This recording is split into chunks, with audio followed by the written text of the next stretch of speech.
দর্শক, গতকালকে ভারতীয় একটি গণমাধ্যম এবং সেই গণমাধ্যমের সাংবাদিকের উদ্ধৃতি দিয়ে আমরা প্রায় নিশ্চিত করেছিলাম যে আমাদের প্রধানমন্ত্রী তারেক রহমান তিনি ভারত সফরে যাচ্ছেন এবং সেটা এ মাসেই। এবং সাথে ওই সাংবাদিক এবং ওই গণমাধ্যম এটাও দাবি করেছে যে শেখ হাসিনা ফিরছেন সেটা ডিসেম্বরে না, সেটা সেপ্টেম্বরে, এবং শেখ হাসিনাকে কেন্দ্রিক নানা বড় বড় তথ্য তারা দিচ্ছে। আমরা জানি না সেই তথ্যগুলো কতটুকু সঠিক, কিন্তু গত 2 বছর ধরে ওই স্পেসিফিক গণমাধ্যমের খবর ব্যক্তিগতভাবে আমি ফলো করে দেখেছি যে তারা এই 2 বছরে কোনো ধরনের কোনো গুজব কিংবা আজগবি খবর প্রকাশ করেনি। এবং সেই গতকালকে যে কথাটা বলেছিলাম যে ভারতের গণমাধ্যমের কথা বলছি, সেই গণমাধ্যমের খবর আজকে বাংলাদেশের পত্রিকাও যখন ফলাও করে বলছে যে এই ঘটনাই ঘটতে যাচ্ছে, অবধারিতভাবে আমাদের প্রধানমন্ত্রী ভারত সফর যাচ্ছেন এবং ভারত সফরের এই সিদ্ধান্তটা পজিটিভ সিদ্ধান্ত নেওয়া হয়েছে, তখন ব্যাপারটা কোন দিকে যাচ্ছে, পরিস্থিতি কোন দিকে গড়াচ্ছে? তার মানে আমাদের প্রধানমন্ত্রী তারেক রহমান ভারত সফরে যাচ্ছেন, কিন্তু সেটা ব্রিক্সের সম্মেলনে না, সেটা দ্বিপক্ষীয় বৈঠকে, এবং সেটা এ মাসেই। চলুন, বাংলাদেশের গণমাধ্যম কালবেলা নতুন কি তথ্য দিচ্ছে, কি নিশ্চিত করার চেষ্টা করছে, সাথে ভারতের গণমাধ্যমগুলোর খবর যদি মেলায় তাহলে খবরের মূল যে প্রতিপাদ্য বিষয় সেটা কি দাঁড়াচ্ছে আমাদের প্রধানমন্ত্রীর ভারত সফর এবং শেখ হাসিনার বাংলাদেশে ব্যাক করার ব্যাপারে। থাকবেন পলিটিক্স টিভির নিয়মিত আয়োজনে।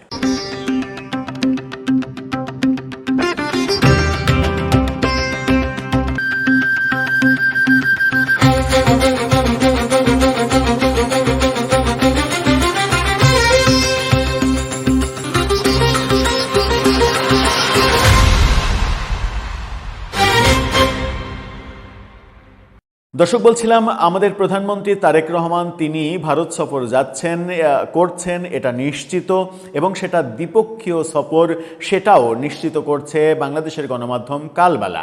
আমরা গতকালকেই ভারতের গণমাধ্যম নর্থ ইস্ট নিউজ এবং তার সাংবাদিক চন্দন নন্দীর উদ্ধৃতি দিয়ে ব্যাপারটা নিশ্চিত করেছিলাম। আজকে কালবেলা সেই ব্যাপারটা নিশ্চিত করছে।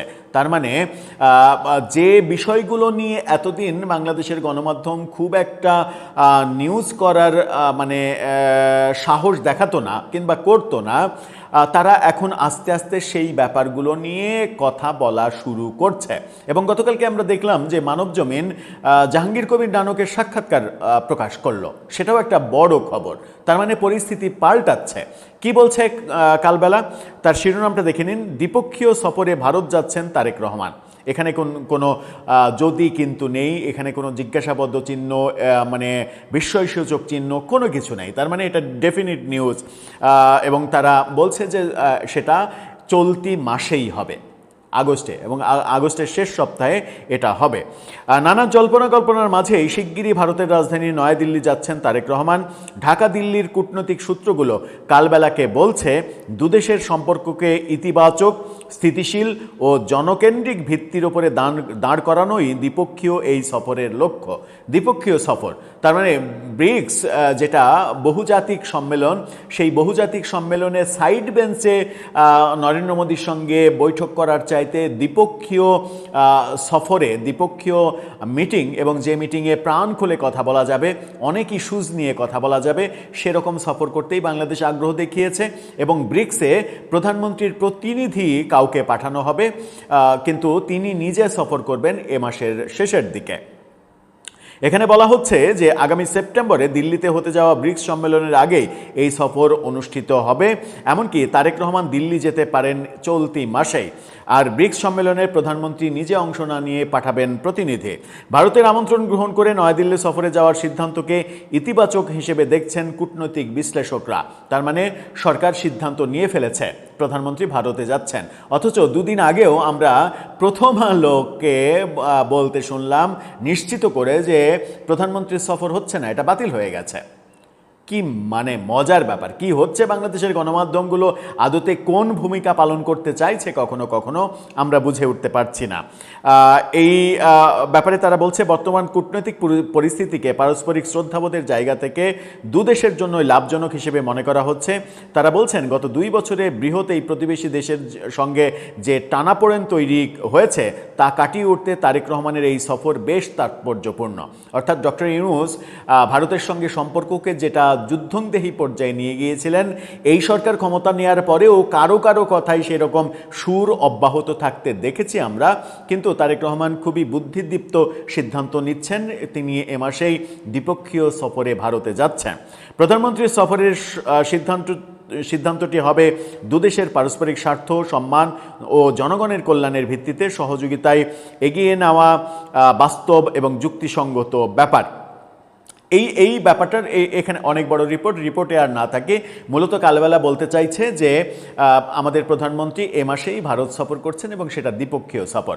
আমরা মানে নর্থ ইস্ট নিউজের বরাত দিয়ে গতকালকের ভিডিওতেই আপনাদেরকে নিশ্চিত করেছিলাম যে আমাদের প্রধানমন্ত্রী এ মাসেই যাচ্ছেন। সাথে এটাও বলেছিলাম যে শেখ হাসিনার ফেরার তারিখটা নর্থ ইস্ট নিউজ এবং তার সাংবাদিক চন্দন নন্দী এবং সাংবাদিক এনায়েত কবির তারা দাবি করছেন যে শেখ হাসিনা সেপ্টেম্বরেই ফিরবেন। তারেক রহমানের এই ভারত সফরে নরেন্দ্র মোদীর সঙ্গে শেখ হাসিনা বিষয়ক একটা সমঝোতা হবে এবং যে সমঝোতার পেছনে দৌড়ঝাঁপ করছেন সার্জিও গড়, দীনেশ ত্রিবেদী, মানে পরাগ জৈন, রয়ের প্রধান, অজিত দোভাল, তারা যে দৌড়ঝাঁপ করছেন সেই দৌড়ঝাঁপের সর্বশেষ রেজাল্টটা আসবে তারেক রহমান এবং নরেন্দ্র মোদীর এই সফরে।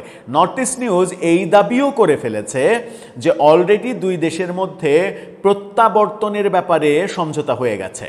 এখন যে ব্যাপারগুলো নিয়ে কাজ হচ্ছে সেটা হচ্ছে যে তিনি ফেরার পরে তার নিরাপত্তা, এটা নিয়েই মূলত কাজ হচ্ছে। কিন্তু আমরা দেখলাম যে এনসিপি নেতা সার্জিস আলম গতকালকে একটি অনলাইন প্ল্যাটফর্মে মানে পডকাস্টে তিনি বলছেন যে শেখ হাসিনাকে ফিরতে দেন না। তিনি তো শেখ হাসিনা বলতে পারেন না, তিনি বলেন শেখ হাসিনা। তো এতদিন ছাত্রলীগ করে তার নেত্রীর, সাবেক নেত্রীর নামটাই তিনি আসলে জানেন না যে আসলে তার নাম শেখ হাসিনা নাকি শেখ হাসিনা। এখন শেখ হাসিনা লিখতে কি বানান লিখতে হয়, তিনি সম্ভবত শেখ হাসিনার মানে ওই ছাত্রলীগ থাকা অবস্থায় তিনি যে 21শে হলের মানে ওই ভিত্তিপ্রস্তর স্থাপন শেখ হাসিনা করেছিলেন, সেই ভিত্তিপ্রস্তর স্তম্ভের সামনে দাঁড়িয়ে ছবি তুলে ফেসবুকে পোস্ট করেছিলেন। সেখানে বানানটা তিনি বোধহয় দেখেননি। সেখানে বানানটা তালেব্য একার খ শেখ, কিন্তু তিনি বলেন শেখ হাসিনা। এই শেখ লিখতে 6 একার খ হয়। এখন খ না ক আমি জানি না। এতদিন ছাত্রলীগ করলেন এবং গণরুমে থাকলেন, ছাত্রলীগের মিছিল টিছিল করলেন, মানে শেখ মুজিবের নিয়ে কথা বললেন, শেখ হাসিনাকে তিনি ওন করলেন, কিন্তু এখন এসে মনে হচ্ছে যে মানে ওই কি বলবো যে 7 খণ্ড রামায়ণ পড়ে সীতারামের মাসি।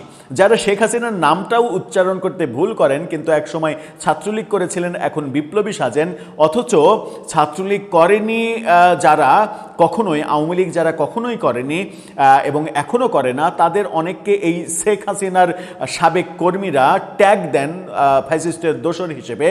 এই ব্যাপারগুলো যারা করছেন, এবং তিনি বলছেন, যেটা বলতে ভুলে গেছি, মূলত মূল জায়গা থেকে মানে বিচ্যুত হয়ে গেছে, সেটা তিনি বলছেন যে শেখ হাসিনাকে ফিরতে দেন, বাংলাদেশের যে কোনো সীমান্তে তিনি ফিরবেন, ফেরার পরে তাকে মানুষ ছিঁড়ে কুড়ে খেয়ে ফেলবে, তার শরীরে কোনো অংশ বাকি রাখবে না। এইটা হচ্ছে তাদের ল্যাঙ্গুয়েজ, এটা হচ্ছে তাদের আইনের ভাষা। তার মানে একজনের বিচার করতে দেবেন না, ছিঁড়ে কুড়ে খাবেন। ওই সেদিন মানে এই কথাতেই বোঝা যায় যে সেদিন গণভবন থেকে যদি শেখ হাসিনা, মানে তার শেখ হাসিনা যদি পালিয়ে না যেতেন, তাহলে সেদিনও বোধহয় এই কাজটাই করা হতো। সেদিন না বিপ্লবের বিজয়ের ব্যাপার, সেই মুহূর্তে অনেক কিছু হতে পারত, কিন্তু যখন 2 বছর পরেও সার্জিস গণমাধ্যমে এভাবে বলেন যে শেখ হাসিনাকে ফিরতে দেন, তাকে ছিঁড়ে কুড়ে মানুষ তার মানে মাংসের টুকরাটাও রাখবে না, এরকম এরকম বক্তব্য যখন দেন এবং মানে এক জুলাই বিপ্লবী মানে জুলাই জাদুঘরে শেখ হাসিনার ওই লাল টেলিফোন তুলে, যেটা মানে মোস্তফা সরোয়ার ফারুকী বানিয়েছেন, লাল টেলিফোন তুললেই নাকি শেখ হাসিনার কণ্ঠ শোনা যায়, সেটা তুলে তার সঙ্গে কথোপকথনে বলছেন যে পরাগ জৈন তিনি প্রকাশ্যে আসেননি কেন, রয়ের প্রধান প্রকাশ্যে আসলে বাংলাদেশের জনগণ তাকে কি করতো সেটা তো বোঝাই যায়। মানে এই দেশটাতে আদতে কি হচ্ছে, আমরা কি বলছি, আমরা কি বলা উচিত কি বলা উচিত না, কি করা উচিত কি করা উচিত না, সেই ব্যাপারগুলো যখন হারিয়ে ফেলেছি এবং এই হারিয়ে ফেলার এই যে সংস্কৃতি তৈরি করেছি, এই তৈরি করার ফলেই মাত্র 2 বছরের মধ্যেই শেখ হাসিনা, তার দল আওয়ামী লীগ বাংলাদেশে অনেক বেশি প্রাসঙ্গিক হয়ে পড়েছে এবং সাধারণ জনগণ ভাবতে শিখেছে যে আদতে মানে ফ্যাসিস্টকে বিদায় করে দিয়ে আমরা যে ভালো রাজনীতি, ভালো বাংলাদেশ প্রত্যাশা করেছিলাম, সেটা পাওয়ার পরিবর্তে একটা মবের দেশ পেয়েছি, যেখানে ছিঁড়ে কুড়ে খাওয়ার ব্যাপারটা প্রতিনিয়ত মুখ দিয়ে উচ্চারণ করা হয়, সেখানে সাউ মাউ করাটা প্রতিনিয়ত গর্ব করে বলা হয়। এবং আব্দুল নূর তুষার তো একটা টক শোতে বলেই ফেললেন, আরটিভির একটা টক শোতে, যে ওই যাকে সংস্কৃতির ইমাম হিসেবে বসানো হয়েছিল তার বিরুদ্ধেই বাংলা ভাষা বিকৃত করা এবং গালাগালি জনপ্রিয় করা, গালাগালিকে শিল্পে পরিণত করা, পরকীয়া এবং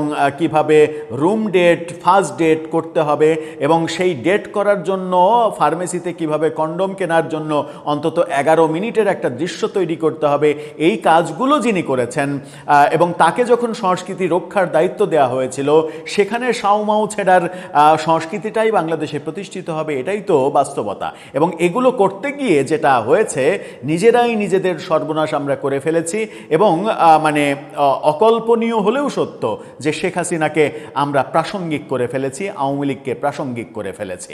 এবং এই প্রাসঙ্গিকতার মধ্যে এখন যদি শেখ হাসিনা সত্যিই ফিরতে চান, তাহলে কি ওই বর্ডারে থেকেই সার্জিস আলমরা তার শেখ হাসিনাকে ছিঁড়ে কুড়ে ফেলবে, নাকি শেখ হাসিনার যে মানে দণ্ড, সেই দণ্ড স্থগিত হয়ে যাবে, যেটা বাচ্চু রাজাকারের ক্ষেত্রে স্থগিত হওয়ার ঘটনাটা অন্তর্বর্তীকালীন সরকারের মেটিকুলাস প্রধান উপদেষ্টা ডক্টর ইউনূস করে দেখিয়েছিলেন। উদাহরণ কিন্তু আমাদের সামনে আছে এবং এই উদাহরণ ওই সরকারই তৈরি করেছে। সুতরাং বিএনপিকে এই সিদ্ধান্ত নিতে খুব একটা ঝামেলার মধ্যে হয়তো পড়তে হবে না, যদি তারা সিদ্ধান্ত নিতে চায় আন্তর্জাতিক বাস্তবতার পরিপ্রেক্ষিতে। আমরা জানি না কি হতে চলেছে, তবে প্রধানমন্ত্রী ভারত সফর এ মাসেই করছেন, সেটা কালবেলাও যখন বলছে এবং তারা কূটনৈতিক সূত্রের খবর দিয়ে নিশ্চিত করছে, তখন সেটাই সত্য বলে ধরে নিতে হবে আমাদের। দর্শক, আপনার মতামত জানিয়ে লিখতে পারেন আমাদের কমেন্ট বক্সে।